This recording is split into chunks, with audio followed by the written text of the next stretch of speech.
Murder Drones has many types of iconic scenes. Its action-packed fight scenes, its emotional and funny moments are generally some of the first scenes that come to mind for an average viewer of the show. But there are scenes in this show that I rarely ever see anyone talking about, but I really love the scenes, and I want to make this quick video to basically just have an excuse to talk about them. For the sake of this video, I'm going to be referring to them as the atmosphere scenes. The scenes are able to show off the pretty animation, they normally have some music in the background to help with immersion, and normally the scenes will switch through this first person and third person view between shots to sort of give you the perspective on what the character sees versus what you can see, so you essentially get the inside and outside of exactly what's going on. Our first example of one of these scenes obviously comes in episode 1, where we see Uzi walking outside of the bunker to get the last part of her railgun. Now, I know the pilot is generally seen as having a bad animation due to the later episodes having a more clean and polished animation, but really just looking at these scenes, especially the corpse spire,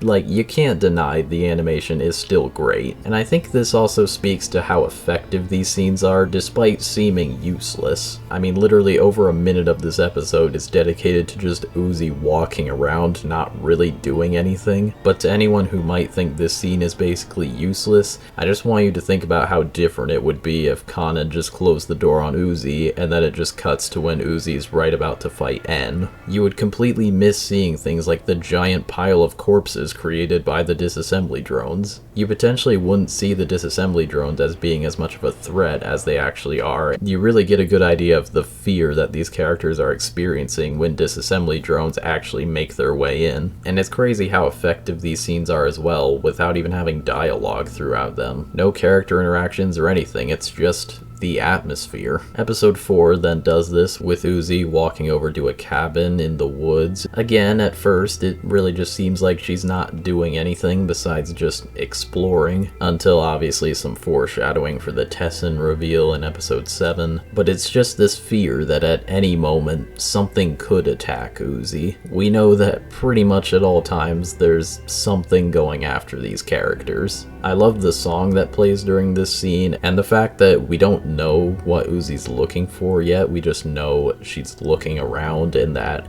something is probably following her on the way. It really helps to just give this good tension at the start of the episode.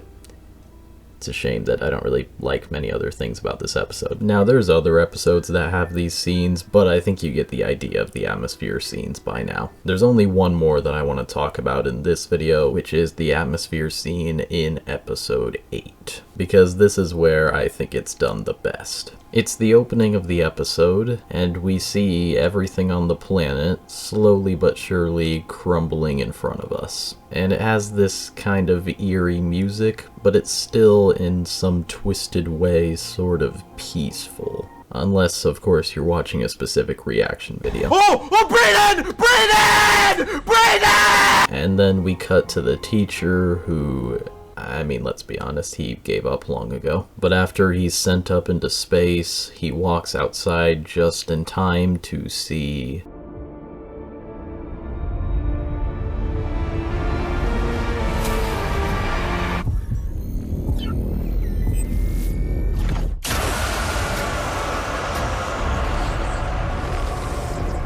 just the build up to this moment where Sin goes in for this big attack on the planet.